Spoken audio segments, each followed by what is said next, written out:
Hallo, schön, dass du wieder da bist. Ich bin Mirk und das hier ist Folge 3 unseres Podcasts. Wenn du auch die anderen Folgen gehört hast, dann weißt du schon, wir lernen hier gemeinsam, in kleinen Schritten.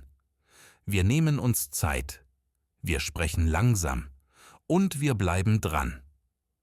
Heute sprechen wir über eine ganz wichtige Frage. Wie lernt man eigentlich am besten Deutsch? Bevor wir starten, frage ich dich, hast du die Übungen aus der letzten Folge gemacht? Erinnerst du dich? Du solltest einfache Sätze laut sagen. Du solltest 3 Dinge über dich aufschreiben. Und du solltest einen kurzen Teil noch einmal hören. Hast du das gemacht? Wenn ja, großartig. Du trainierst damit dein Gedächtnis, dein Ohr und deine eigene Stimme. Wenn nicht, kein Problem. Du kannst das jederzeit nachholen. Das Wichtigste ist, du bleibst in Bewegung. Auch heute bekommst du wieder Übungen. Aber zuerst sprechen wir über das Lernen selbst. Vielleicht hast du dich das schon gefragt. Was ist die beste Methode, um Deutsch zu lernen? Soll ich Listen mit Wörtern schreiben? Soll ich Serien schauen? Soll ich Grammatik lernen? Soll ich mit Menschen sprechen, auch wenn ich fast nichts verstehe? Und was mache ich an Tagen, an denen ich keine Lust habe? All das sind wichtige Fragen. Und ich möchte dir heute ehrliche, ruhige Antworten geben. Ich gebe dir kein perfektes Rezept, denn das gibt es nicht. Jeder Mensch lernt anders. Aber ich erzähle dir von Dingen, die sehr vielen Menschen helfen. Stell dir vor, du willst Gitarre spielen lernen. Du kannst die Gitarre anschauen. Du kannst darüber lesen. Du kannst Videos anschauen. Du kannst dir andere Menschen anhören. Aber irgendwann musst du die Gitarre selbst in die Hand nehmen. Du musst spielen. Vielleicht klingt es am Anfang komisch. Vielleicht tun dir die Finger weh. Vielleicht machst du Fehler. Aber genau das gehört dazu. Sprache ist genau wie Musik. Du kannst lesen. Du kannst zuhören, aber du musst auch aktiv werden. Du musst mitmachen. Sprache ist kein Wissen, das du einfach speicherst. Sprache ist eine Fähigkeit, etwas, das du tust. Deshalb ist das Wichtigste beim Deutschlernen: dranbleiben. Lerne regelmäßig, nicht nur einmal pro Woche. Lerne aktiv, nicht nur passiv. Sprich mit, höre zu, wiederhole, lies laut, stell dir Situationen vor, bewege deinen Körper, mach Fehler, lern daraus und fang immer wieder neu an. Aber wie genau geht das? Wie lernt man neue Wörter? Wie merkt man sich Sätze? Wie wiederholt man, ohne dass es langweilig wird? Und was ist der Unterschied zwischen Wissen und Können? Darüber sprechen wir jetzt. Vielleicht hast du in der Schule eine Fremdsprache gelernt. Englisch, Französisch oder Spanisch.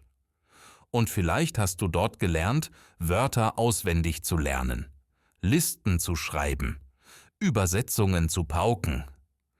Vielleicht kennst du das Gefühl, du weißt, was Haus heißt. Du weißt, was gehen heißt. Du weißt, was heute heißt. Aber wenn jemand dich fragt, was machst du heute nach der Arbeit, dann hast du plötzlich keine Worte. Das ist ganz normal.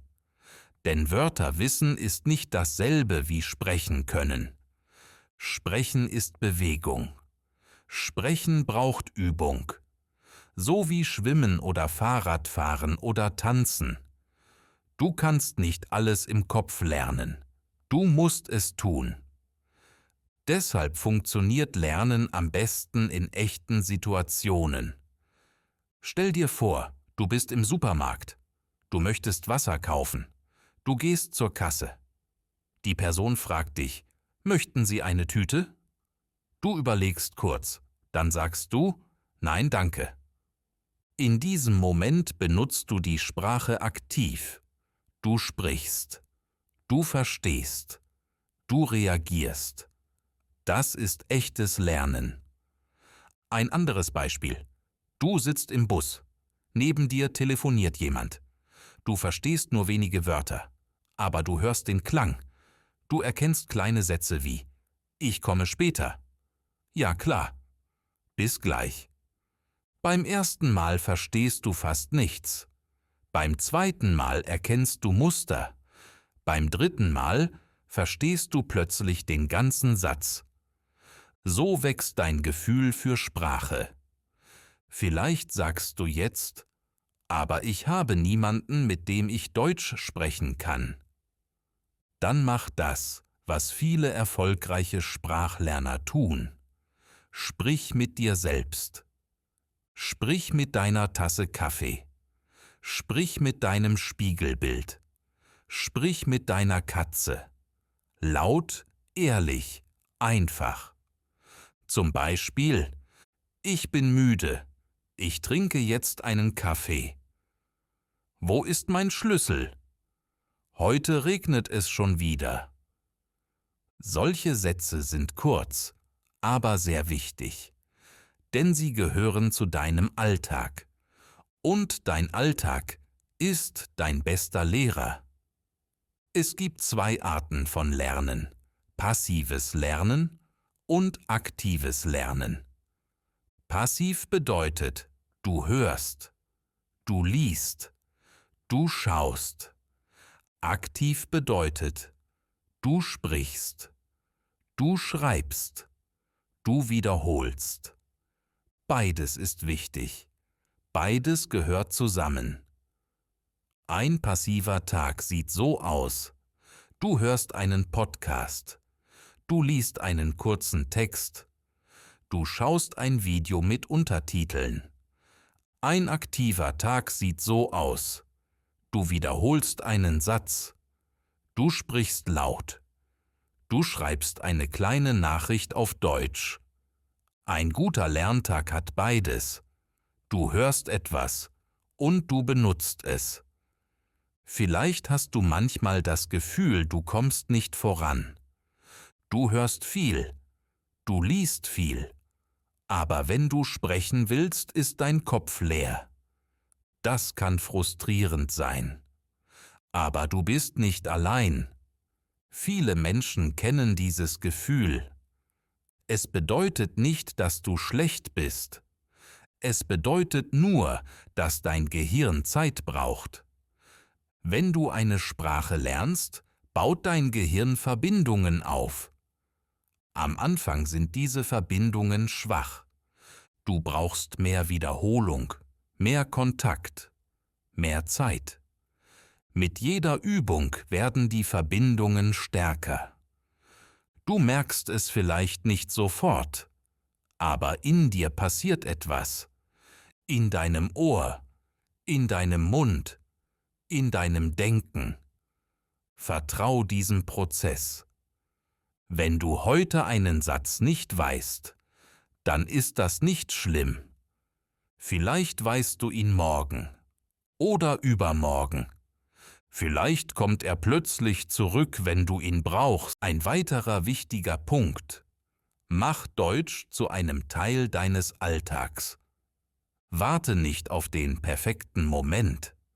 Warte nicht auf die nächste Deutschstunde oder den nächsten Podcast. Frag dich stattdessen: Was kann ich jetzt, in diesem Moment tun? Vielleicht sitzt du im Zug. Vielleicht spazierst du durch die Stadt. Vielleicht stehst du in der Küche. Nutze solche Momente. Denk auf Deutsch. Beschreibe, was du tust, was du siehst, was du brauchst, was du denkst. Beispiel: Du kochst. Du siehst die Tomaten. Dann denkst du: Das sind Tomaten. Ich wasche sie. Ich schneide sie. Ich koche heute Pasta. Du sprichst es vielleicht nicht laut, aber du denkst es. Und das ist Sprache. Das ist aktives Lernen. Noch ein kleiner Tipp: Arbeite mit deiner Stimme. Wenn du Deutsch nur im Kopf lernst, fehlt etwas. Sprich laut. Hör dich selbst. Sprich langsam. Sprich deutlich. Sprich mit Gefühl. Auch wenn du nur einen einzigen Satz sagst, sprich ihn mit deiner ganzen Stimme. Zum Beispiel: Ich lerne Deutsch. Sag diesen Satz langsam, dann schneller, dann fröhlich, dann müde, dann stolz. Du wirst merken, Sprache lebt. Und deine Stimme hilft dir, die Wörter zu spüren. Vielleicht hast du auch schon erlebt, dass ein einziger Moment deine ganze Lernmotivation verändert. Ein Satz, den du plötzlich verstehst. Ein Lächeln, weil du auf Deutsch Guten Morgen gesagt hast. Ein Gefühl, dass du verstanden wurdest. Solche Momente sind wie kleine Lichter. Sie zeigen dir, es funktioniert. Du kommst weiter, auch wenn du es nicht jeden Tag spürst. Darum ist es wichtig, dass du diese kleinen Erfolge erkennst.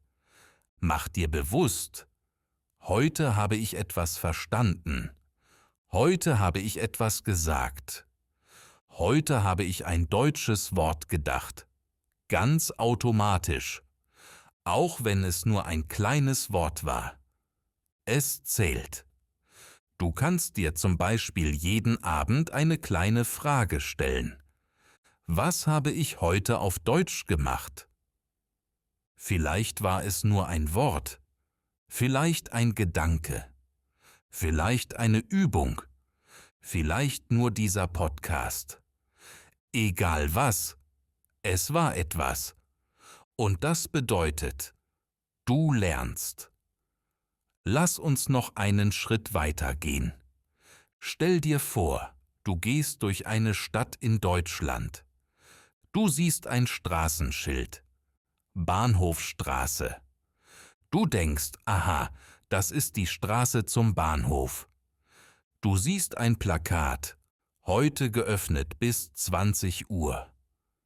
Du liest es. Du verstehst es. Du nickst. Du gehst in ein Café. Du sagst: Ein Kaffee bitte. Die Person lächelt. Du bekommst deinen Kaffee. Du setzt dich ans Fenster. Du hörst Gespräche.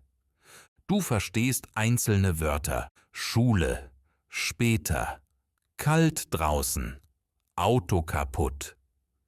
Vielleicht nicht alles, aber genug, um mit der Welt in Kontakt zu sein. Du sitzt da, mit deinem Kaffee, mit deiner Sprache, mit deinem Mut. Und du denkst: Ich kann das. Aber was passiert an Tagen, an denen du keine Kraft hast? Tage, an denen alles schwer ist, an denen du keine Lust hast zu üben, an denen dein Kopf sagt: Warum mache ich das überhaupt? Auch solche Tage gibt es. Und weißt du was? Sie gehören dazu. Wenn du an solchen Tagen wenigstens einen Satz auf Deutsch sagst, ist das schon viel. Wenn du nur 10 Sekunden übst, ist das besser als nichts. Vielleicht sagst du einfach: Heute habe ich keine Lust, aber ich bleibe dran. Sprich es aus, mach es ehrlich, mach es freundlich zu dir selbst. Du musst nicht immer viel tun, aber du darfst nicht stehen bleiben. Du darfst Fehler machen. Du darfst langsam sein. Du darfst zweifeln. Du darfst müde sein, aber du sollst nicht aufgeben, denn wenn du weitermachst, wächst etwas in dir, etwas Starkes, etwas Schönes, etwas, das niemand dir nehmen kann. Du hast jetzt 3 Folgen geschafft. Du hast zugehört. Du hast mitgedacht. Du hast dich getraut. Das ist ein großer Schritt. Mach weiter. Du lernst jeden Tag ein bisschen mehr. Und ich bin stolz auf dich. Und jetzt, wie versprochen, 3 kleine Übungen für heute. Erstens, sag diesen Satz mindestens 3-mal laut. Ich lerne Deutsch. Ich bleibe dran. Ich wachse jeden Tag ein Stück. Sprich ihn morgens, mittags oder vor dem Schlafengehen. Mit ruhiger Stimme. Ganz für dich. Zweitens, nimm ein einziges Wort aus dieser Folge und mach daraus eine kleine Geschichte. Zum Beispiel das Wort laufen. Denk dir einen kleinen Film im Kopf. Du läufst durch einen Park. Du hörst Musik. Du denkst auf Deutsch. Du siehst einen Hund. Du sagst, der Hund läuft auch. Mach dir Bilder. Beweg dich dazu, wenn du magst. Drittens, stell dir heute mindestens eine Frage auf Deutsch. Zum Beispiel, was mache ich jetzt? Oder, wie spät ist es? Oder, was brauche ich gerade? Sprich die Frage und antworte dir. Auch wenn die Antwort einfach ist. Ich bin müde. Ich esse gleich. Ich will eine Pause. So beginnt echtes Sprechen. Du hast Großes geleistet. Ich danke dir. Und ich wünsche dir einen schönen Tag oder eine gute Nacht. Bis bald. Tschüss.